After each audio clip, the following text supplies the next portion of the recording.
What if I told you that saving just $5 a week could completely change your life?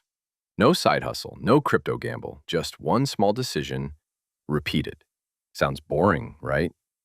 Well, the results are anything but. Before you scroll, answer this. How many $5 bills did you waste last week? Starbucks delivery fees? Yeah, I thought so. The answer shocked me. $5 a week for 5 years equals this. Let's face it, most people think saving money means cutting out happiness. But the real problem, it's not that people don't save, it's that they wait too long to start. According to studies, 67% of people under 35 have less than $1,000 in savings. That's not just risky, it's dangerous. One emergency, one job loss, one medical bill, and you're wiped out.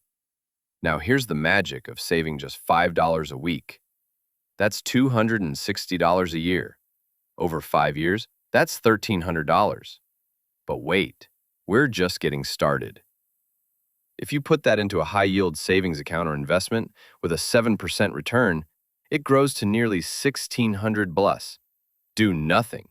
Let time and interest do the heavy lifting. Tip number 1, automate it. Set it and forget it. Use apps like Revolut, Chime, or your local bank's auto transfer. $5 leaves your checking every Monday. You won't even feel it. Tip number 2, name your goal. Call the savings folder something personal. Freedom Fund or Future Car. You're not just saving, you're building a dream.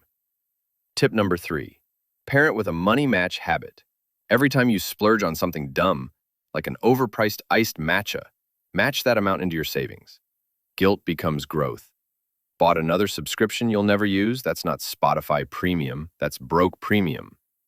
By year 5, not only do you have money, you have a habit, and that habit, that's worth more than any amount. You know what's more powerful than compound interest? Compound discipline.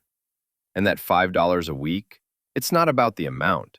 It's about proving to yourself, I keep promises I make to my future. Now imagine if you doubled that to $10 or started investing it monthly. The results? We'll talk about that in another video. Or you could keep scrolling, keep swiping, and in 5 years, still be saying, one day I'll get serious about money. You've got the blueprint. The rest, that's on you. But if you want to know why most people fail at saving and how you can avoid it, tap the video right here. It's eye-opening, powerful, and could change your financial future.